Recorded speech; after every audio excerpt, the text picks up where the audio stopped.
You are connected to the Evolving Digital Podcast.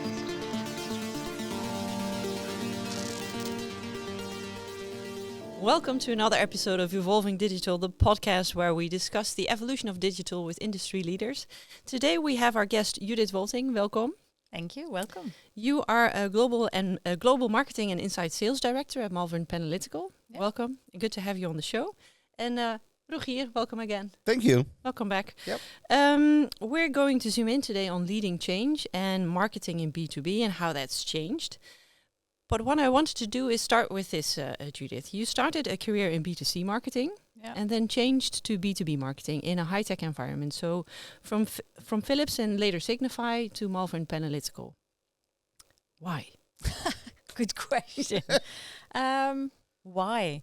Because when you're young, you think everything needs to be fast, and fast moving is cool. So yeah, I was attracted by. I started at Philips, and I was attracted by shavers and everything you could put on your computer, and so you step in and you go and. But I find it boring. I think after 10 years doing it, the thing I recognized was it's all very. I say it's all aligned. You already know what's going to happen. It's within boundaries. It goes fast, but there's not a lot of room for creativity and building. Actually, I found, when I was young, I always said, I'm never going to do marketing in B2B. And when I made the step, and I think I did it when I went to Signify and stepped in B2B lighting, I find it amazing, and so much room for development and creativity, doing things different, because there wasn't a lot of marketing yet. Yeah. So it was something new to explore? Yes. And build. Yeah, and to build, to explore. And also what I liked was that you had space for develop your team, develop people, come up with new ideas. So people in B2B were aware of, we're very traditional, we need to do something else, but how? And they were looking for people who had like the guts and being bold to do different. Yeah. And I like that. Yeah. So for people who don't know Malvern Panalytical, how do you usually introduce that organization, that company? Actually, it's a high-tech company, and I am very proud to work for Malvern Panalytical. It's a high-tech company, also stated in the Netherlands, and we have a factory. We build instruments. So we build X-ray products, but also particle sizing products in the UK. But we build products that measure everything. So for safety, for health reasons, or to make a cleaner environment. And that's what we do. We measure, and we measure the tiniest things. To make things better, and I think you hear what I say, to make things better. I'm coming back to Philips again. You remember that old slogan? That's what we do. We create a healthier and a better world together with our customers. Yeah. And your customers are in very varying industries. Yes, from batteries to mining to building materials. Think about cement, but also pharma. Biologics, small molecules, but semiconductors are a very important one. Batteries is indeed a very big part of what we do as well. Everywhere where we see opportunities and where things need to be measured, that's where you will find us. Awesome. So that's good to know about Malvern Panalytical. Let's explore 3 topics today. Yeah, the state of B2B marketing in a high-tech environment and what you know about that. Leading change from a marketing perspective, because a lot is happening within Malvern Panalytical as well. Major change, what's happening globally within the company, how do you lead that change? And finally, how do you measure the value or impact of your team and your department? Yeah. So those are the 3. Yeah, those are the 3 that we'd like to dive into. Starting with the state of marketing and high-tech and manufacturing, I think not that long ago, marketing was especially seen in the industry as kind of the department of brochures, events, and the leaflets. Yes. Leaflets. Yes. Leaflets. When did that change? Brochures. Yes. When did that change, you think?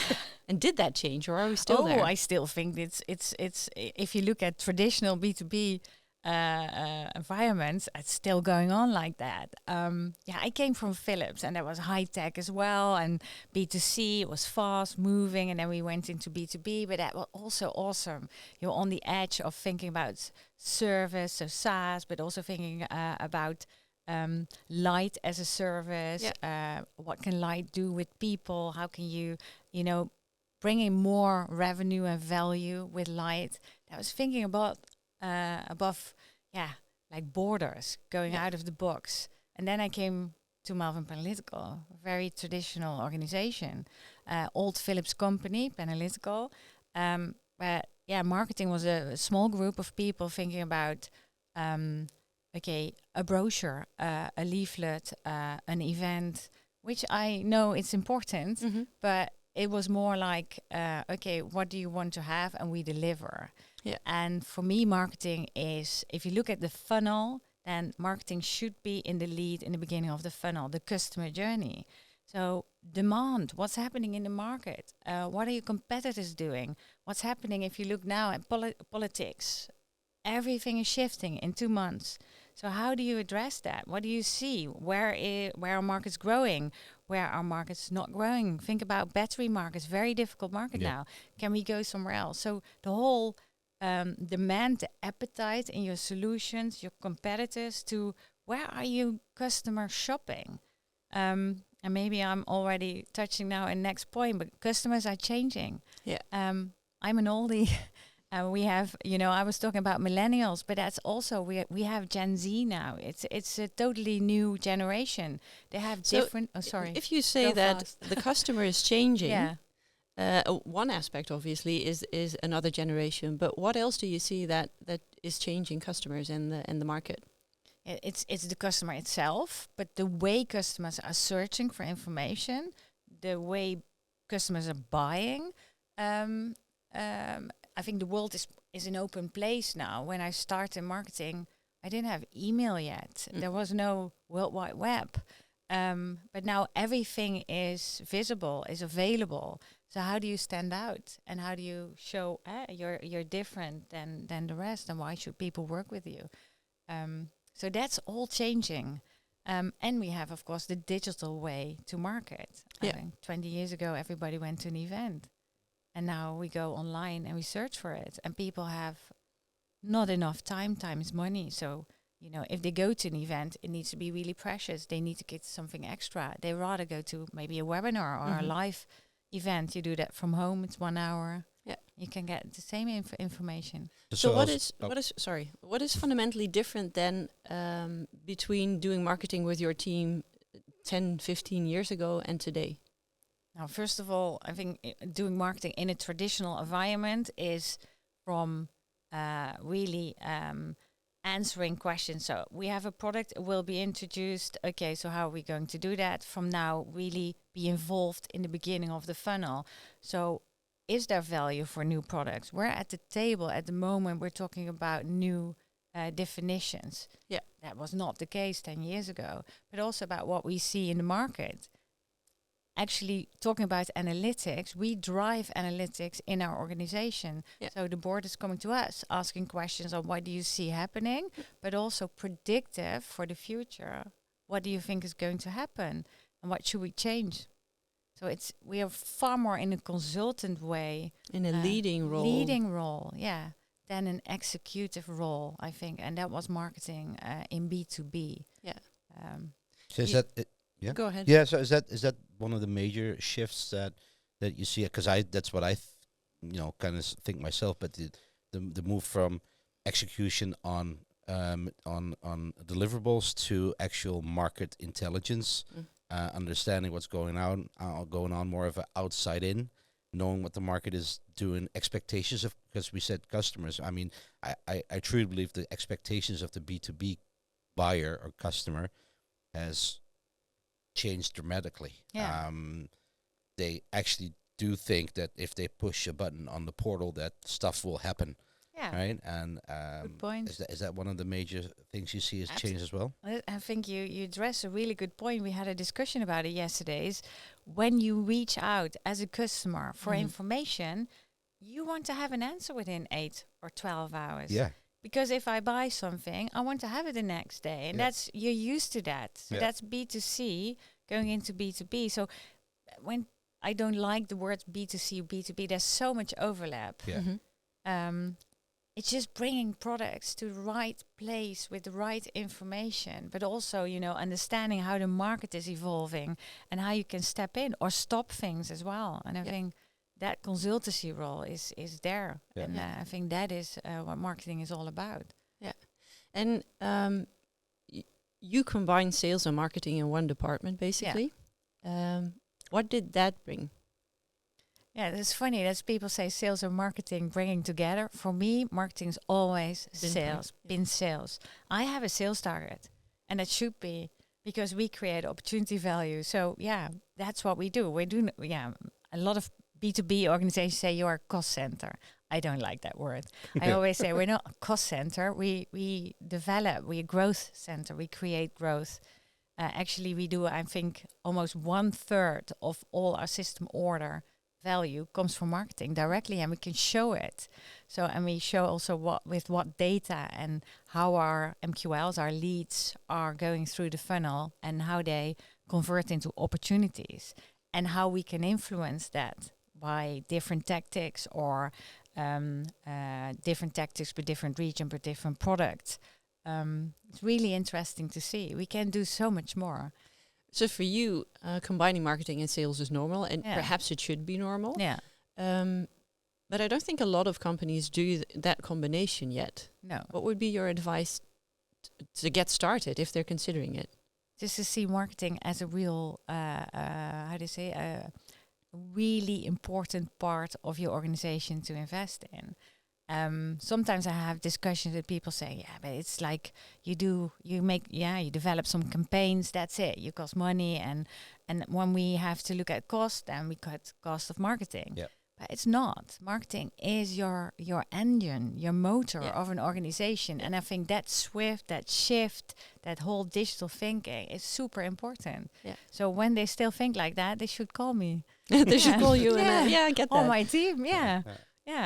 I sometimes have a lot of organizations, or I come across organizations that have kind of the frustration between we have our leads and we give them to marketing qualified leads and we give them to sales, and then nothing happens, and the frustration and the kind of lost effort that brings. Yeah, it's about 70%, right, of all marketing efforts go lost. 70%? Go lost in B2B, go lost in the sales process, not because of sales, but because of the misalignment between sales and marketing, and because they're two departments, because they have different direct reports, because they have different agendas.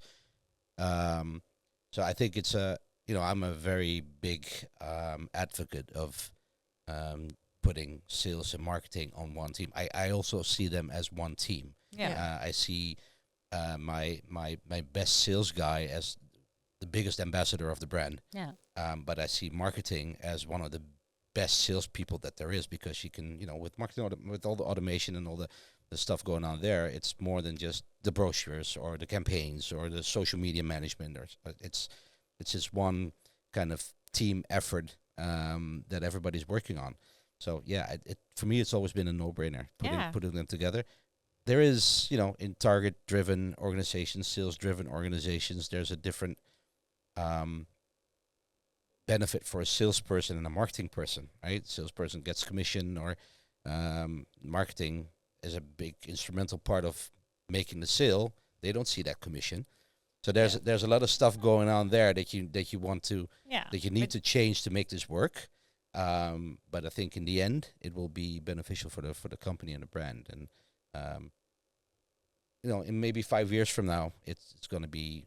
I said it before. Death of a salesman, but doesn't mean sales is dead. It's just a different way of how you do sales. The way will be different. I absolutely believe that. And I think sales need to hunt.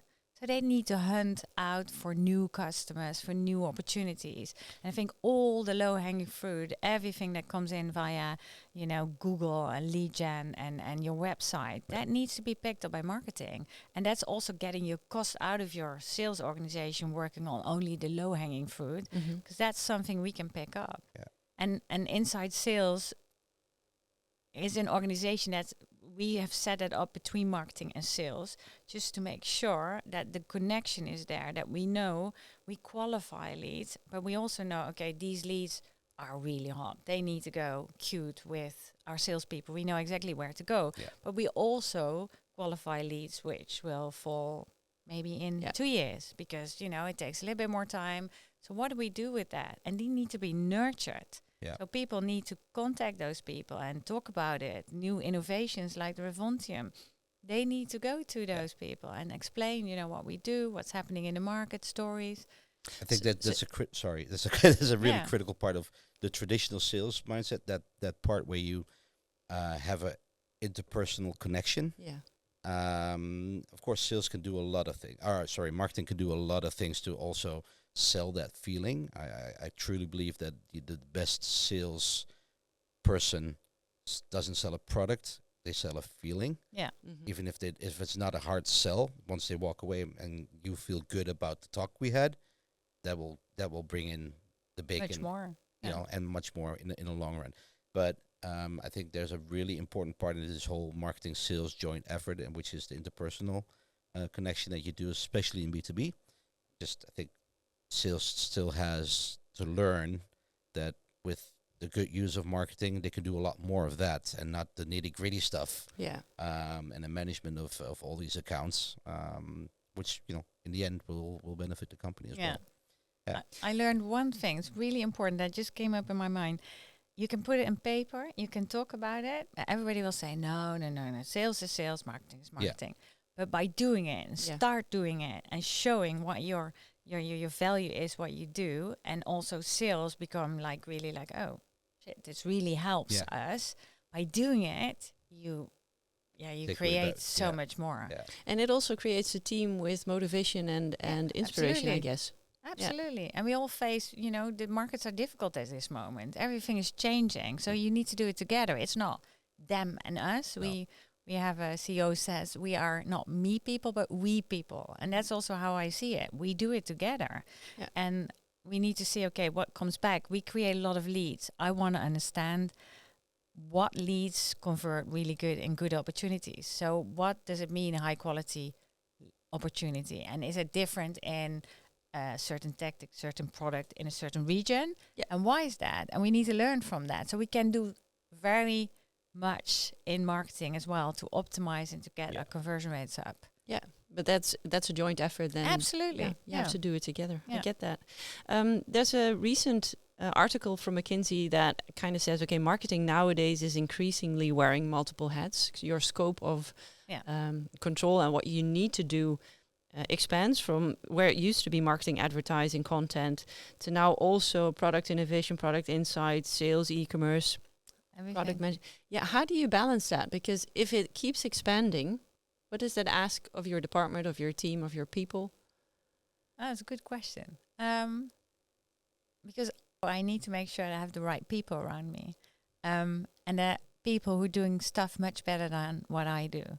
And have a lot of knowledge about what's possible in the market right now with new tactics. I want to have people who stand out, say, we've done this for years, we're going to do it differently. Or we were just talking about events, it costs a lot of money, but big events, what are they bringing? If we look at MQLs, it's like this. We're there most of the time because we say, our competitors are there. I don't think that's a good reason. What can we do different? And we need to look for other opportunities. That's what we need to change. And that's also, you need to gather people around you with those ideas. And I think marketing is it's a study, you really need people who are creative, commercial, but also good in processes to lead this. So I would say just get the right people around you. And then we will make it happen. Yeah. Do you think that in the industry, Malvern Panalytical is like a more mature than the rest of the industry in this? I'm working there now for 5.5 years. When I came in, I think it was still very traditional. but they were open for that change. But I think our analytics, our data, so we produce a lot of data, but what we do with data, I was really impressed with that. And I saw an opportunity there. Yeah. So yes, I do think, and I don't think they know it by them, but they knew it by them, but it is absolutely, they are on the forefront of data and marketing and changing stuff than 5 years ago or 10 years ago. Yeah. Yeah, got it. A lot is happening within Malvern Panalytical now. So if we transition now from the state of marketing and high tech and manufacturing to leading an organization through change, can you briefly state what's happening at Malvern Panalytical and what's changing? Now, first of all, we had 2 big acquisitions last year, very interesting. So Microaromatics and SciAps. Actually, a lot of change, and it's all coming together. And I know it's all for the good, but you need to lead your team through it. Yeah. Interesting. I really like doing that. But also because I think I have now the experience to understand, where are we going? What's the vision? What's the plan? And how to communicate. And if you ask me, okay, what's the biggest challenge? Is communication. My team is everywhere in the world. So from Japan to China to Americas to Europe, Australia. How do you make sure that people understand why you need to make a change, what our role is for the change, what the plan is, a vision, but also, accepting that things are not always clear, that you need to go through, maybe ups and downs. Yeah, a difficult time. Yesterday we were talking about it. I have some change sponsors in my team, so everywhere, like 30, and we talk 30. Yeah. My team is like around 100, 120. Yeah, So yeah. there are 30 all around the world in different positions. Some are leaders, some are just people who are highly, validated in the team. And we talk about what's change doing with you. Yeah, on a personal level. Yeah, really also about, there are people who face fear. Do I lose my job, or is it a big change? What's going to happen? Do I get a new manager? You don't know what's going on in the mind of people, but you need people for change. Yeah. So you with talking with communication, trust, openness. I think you take your team along. Yeah, and I it's like a that. journey. Yeah, it's a journey, and I really like that because I think change is, and that's also an important one. Change and marketing are one. 25 years I did research about a changing environment, and actually we say, okay, you have change, and then we go back to business as usual. But business as usual doesn't exist anymore. It's change. Big organizations change every year.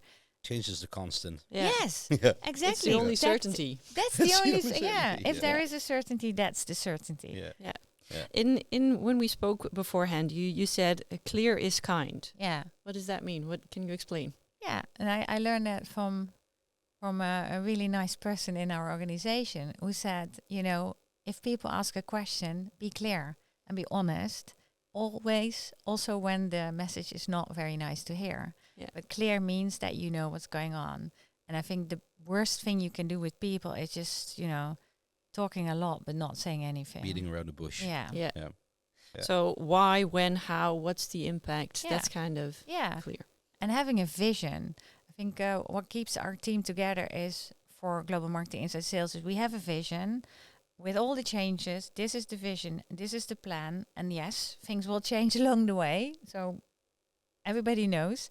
But having objectives, when you have a team and you have clear objectives, what you say, for instance, we know what we need to sell. So we know what our objectives are. We have objectives on value, on order value. So the pounds, we do everything in pound sterling, but also in opportunities, in leads, in tactics, and people know what they need to do. Yeah. And everybody has, the same objective, so we all work on the same thing. So it's easier to say we don't work on this because it's not bringing in any of our objectives. Yeah.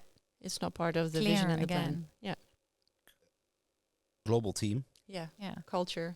Region. Okay, yeah. You want to ask the question? That's right. It was on my list too. I was just thinking. I think there's I've been part of global teams, but in a leadership position, understanding cultural differences and but still being clear In the Netherlands, you could be as Direct. direct and Yeah. clear, and there are no ifs and buts about it. Yeah. I can imagine in other cultures you need to, Beat a little bit around the bush. yeah, but maybe just make it land a little bit bigger. Is that taking a lot of time? I mean, I kind of imagine that's what you're doing, right?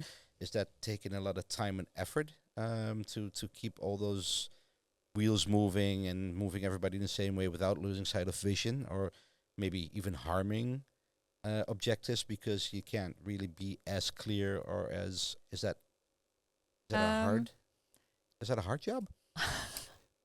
I think I like talking, so I talk a lot during the day. I talk a lot with people, and I do that via Teams because I like people to see people in the face. I don't want to have meetings. I want just to have a talk.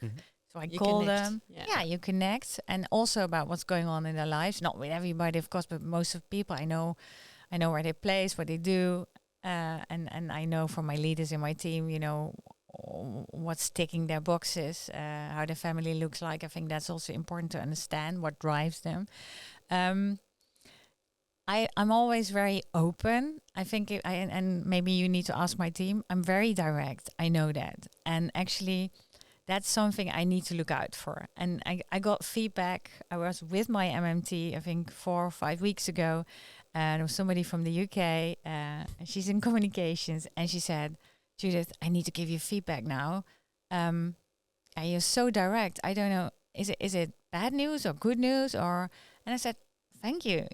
But the fact that she dared to say to me, "You're direct. I don't get it now." Yeah. That is what I would like to. That is what I want to have. So It's trust, basically. it's trust. So I always say trust. I want to have an organization where people stand up, come up for themselves when they have ideas, when they think things need to be different, because everybody has good ideas. Yeah. So please stand up, but also give me feedback. And I give people feedback as well, but respect is important, trust is important. When we discuss something in a room, it stays in the room. Yeah. I don't like people talking about stuff. Yeah. And if you talk about stuff, then you can better come to me and ask, or your manager and ask and get an answer. Yeah. And that works better. So And then the cultural aspect. Yeah, the cultural Yeah. aspect so I have a lot of Asian teams. You need to visit them. So they need to understand who you are, what you do. They need to see you. They have so many good ideas, but they're not direct as we are here in the Netherlands or in Europe. So they listen, they have ideas, but you need to give them time and trust, and then they will come up to you. So that's what I do. So I still if you're believe. going through, so if you're going through transition, or you're going through an evolution, or is that like a foundational thing you have to not force but forge, like to make that go more smoothly? Is like a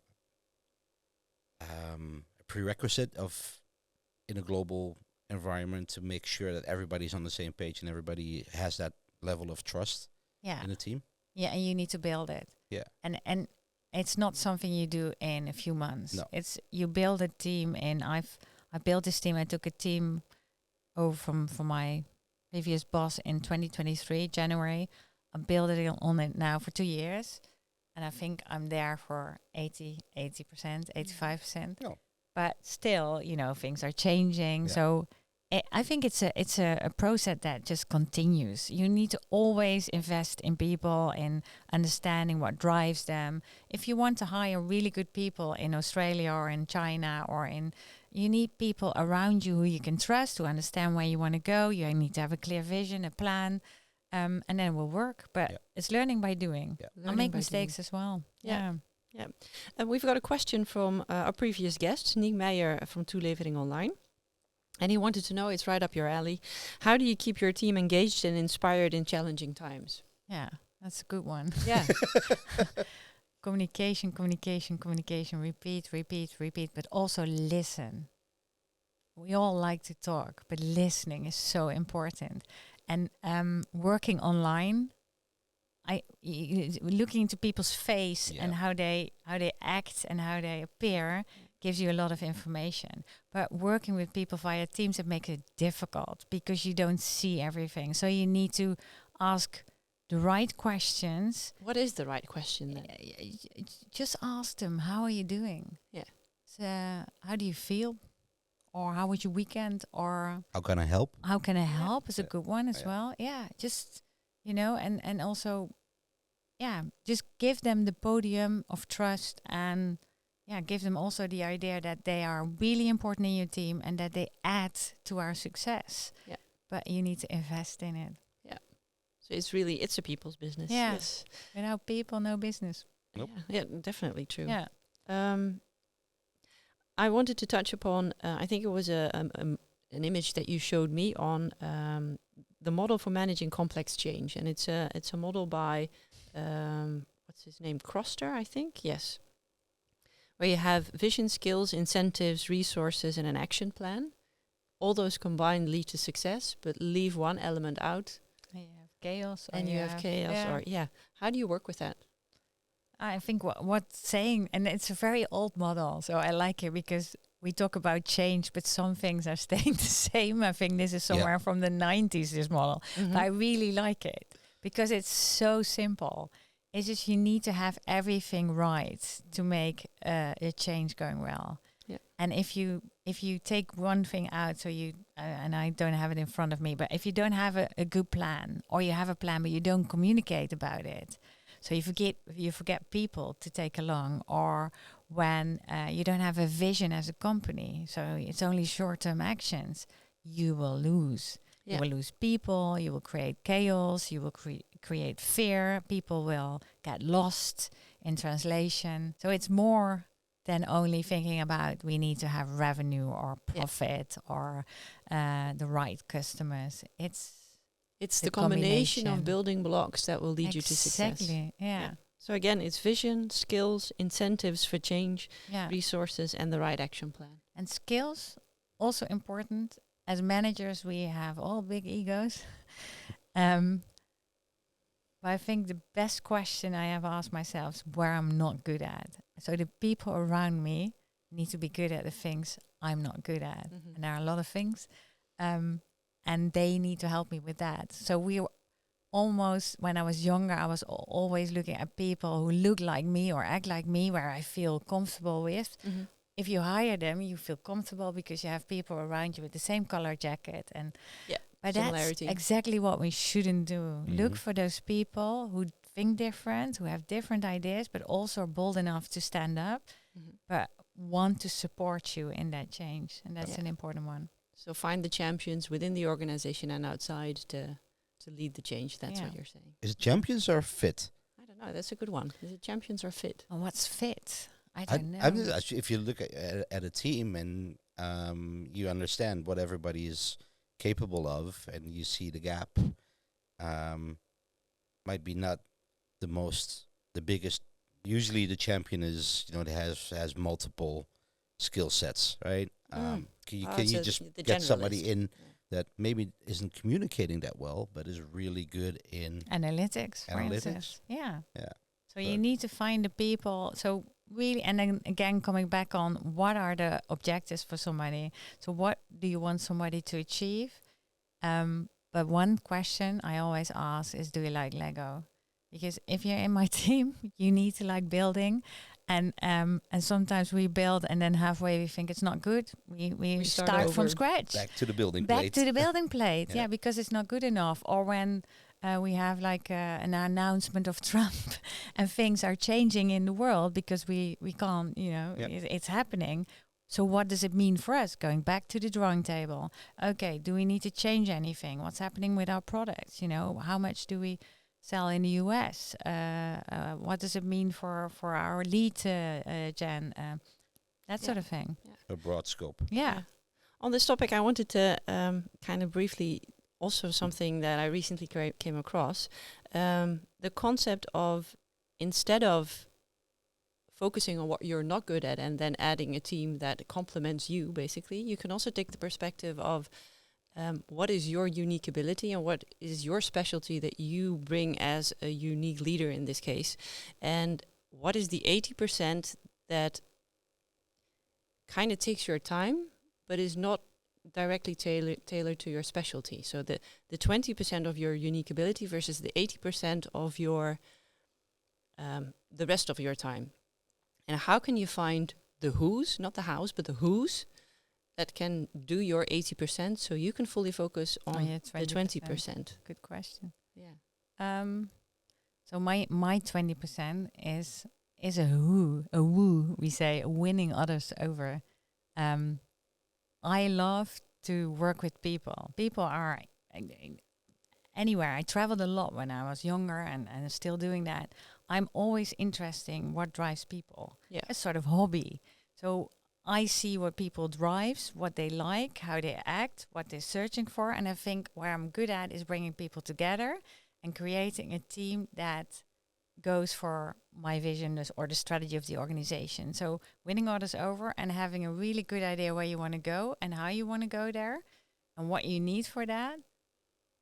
And then you come up with the right people. And just listening to people, asking the right questions and bringing them along because it's a journey. Yeah. When I was building this team, we were still a very traditional organization, but I had to give people a little bit of insight where I want to go. So it's storytelling. It's explaining your building you want to build and how you want to use that building and where the windows are and what colors are of I don't know, insights you want to create. Mm-hmm. And then take them along because they become enthusiastic about your Yeah. vision and strategy. And they will then become the next ambassador for that Exactly. strategy. Yeah, And I want talent because talent is I will in 2 or 3 years somebody else needs to do it, and I want to get the right people and help them to develop as well. Yeah. And to mentor them and to give them the opportunity to make mistakes and to learn from that, and then take over. Yeah. Is Nice. a purpose a big thing? That open door, but you can show people what it is that you're building, but making them understand why. Yeah. I think that's one of the hardest things to do. Making them understand why are we doing this? Why are we building this? Or why is that something you face, or is everybody's like, Okay. got it, let's go?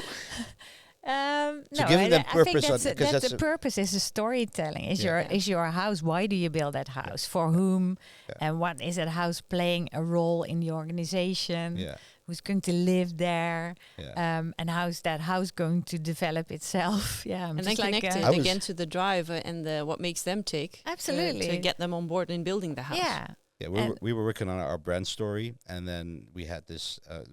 We're the architects of digital now, so Yeah. we talked to an actual architect, and they had this story about a building and that it had to have purpose, not just for the people working there, but for the environment where it's exactly. being placed. And I thought they built pretty stuff. That's what I thought, and functional stuff. But the architects that I talked to, they were actually Having a beyond vision. that, Yeah. and just Yeah. thinking, how does this fit the community where this is going to be a not just a purposeful building, but something aesthetically nice to look at, but also contribute to the environment. There was all these avenues that they were thinking of before they actually put pen to paper. Yeah. That's, And that a lot of people do that in their different jobs, or that it's always interesting to understand what's the story behind that. I know the 5 whys is very boring, but it's so interesting. Yeah. Also, when I'm like traveling, I'm just want to know what drives people over there and why are they smiling every day while not having a lot of money, or So, and I just want to understand, and you learn so much from that because Yeah. we live in a Curiosity. bubble. Yeah, curiosity, Yeah. and bringing in different aspects of life and different ways of solving problems or challenges. Yeah. Awesome. Yeah. We're already coming to a close. Time is already running out, but not before. I also want to touch on the measuring value and impact, because in the beginning you mentioned we changed from being a cost center to now seeing as actively contributing to growth. Did the language change in the boardroom? How did that transition go? Yeah. Learning by doing. I think what we start doing is we were just visualizing the growth we were creating with marketing. I mean, you can do that in different ways. We were reporting out, but we do that in a very smart way. We visualize a lot and we show the difference in demand, in brand health, and then going through a funnel. So we made a sort of visual of a funnel, and we said, okay, this is what we do, this is what's happening, this is what we can learn, and this is also our return on investment. Because this is the upside of it. Yeah.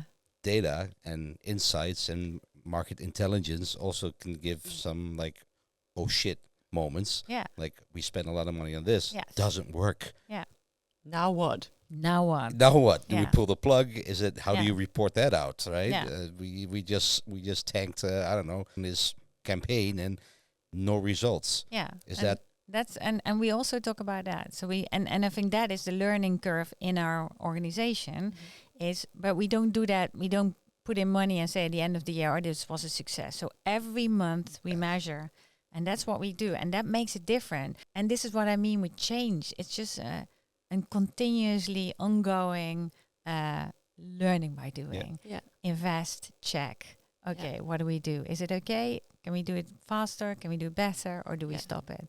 But stopping something is bold. And that was difficult because in an organization, people want to be successful. So if we try 3 different things, maybe it works. No, it's okay to say, stop it. Yeah. What did you do to normalize stopping? Put a target on it. Yeah. So when we are in a meeting and we say, okay, back to the drawing table, I want minimal 3 things in that plan which we're not going to do anymore. Okay. And people know that from me. So it's nice to see all new initiatives. Yeah. But what are we going to stop? Yeah. Yeah. Cool. Normalize stopping. Nice. And clear budgets. And clear as budget. Well. Yeah. Awesome. Yeah, there's a lot. I still have a lot of questions too, but I guess we'll have a second round with Judith too. Yeah. I'm going to ask you a dilemma as a wrap up. And it's going to be it might not be a tough one, but it could be a tough one. You have to choose either option A or B. And obviously you can nuance your answer if you want to. You have the metaphorically €1 left to invest. Would you A, invest in AI-driven personalization tools to tailor experiences to preferences and scale campaigns? Or B, expand global market research initiatives to uncover new growth opportunities? Dilemma. There you go. Oh, gosh.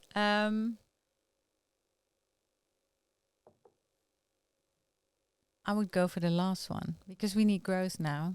What's happening in the organization? AI could be a tactic to create growth, but going directly in AI, I think AI is really important, but we're just searching out, okay, where can it help us? What is it bringing? And I just want to see, okay, where can we really create growth? And if that is via a tactic with AI, then we're going to do that. But I would go in for growth. Yeah, so strategic and tomorrow over the short win today. Yes. Okay. Well, thank you very much, Judith. It's been a pleasure. Yeah, same thank here. You for, thank you for being here. Yeah. Fast hour. Yeah, and that's another episode of Evolving Digital. Feel free to subscribe to our episodes and looking forward to the next one. Thank you. Stay connected to the Evolving Digital podcast. See you next time.